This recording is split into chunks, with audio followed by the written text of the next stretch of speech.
മാം, നമ്മുടെ ലൈഫ് പല ക്രൈസിസിലൂടെയാണ് കടന്നു പോകുന്നത്. ചില അച്ചീവ്മെന്റ്സ് കിട്ടുമ്പോൾ അത് പെട്ടെന്ന് ചിലപ്പോൾ തെന്നിപ്പോകും.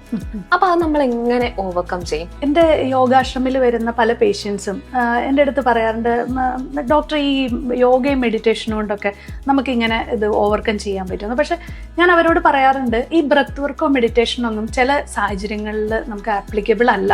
അവിടെ നമുക്ക് വേണ്ടത് നല്ലൊരു മൈൻഡ് സെറ്റാണ്.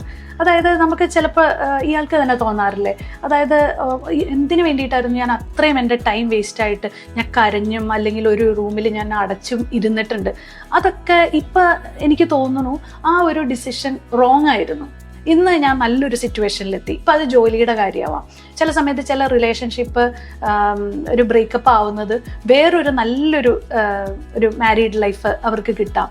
അത് പലരുടെ ഇൻഫീരിയോറിറ്റി കോംപ്ലക്സ് ആണ് അങ്ങനെ ചിന്തിപ്പിക്കുന്നത്. ഒരു ജോലി ആയിക്കോട്ടെ, ആ ജോലിയിൽ ഇത് പോയി, അപ്പം അതിനകത്ത് നിരാശപ്പെടേണ്ട ആവശ്യമില്ല, ഇതിലും നല്ലത് എനിക്ക് വരാൻ വേണ്ടിയിട്ടാണ് ഇത് പോയതെന്നുള്ള നമ്മുടെ മൈൻഡ് സെറ്റാണ് പലപ്പോഴും ഏറ്റവും സക്സസ്ഫുൾ ആയിട്ടുള്ള ആൾക്കാർ ഇംപ്ലിമെൻ്റ് ചെയ്തതും ഇന്ന് അവർ ആ നിലയിലെത്തിയതും.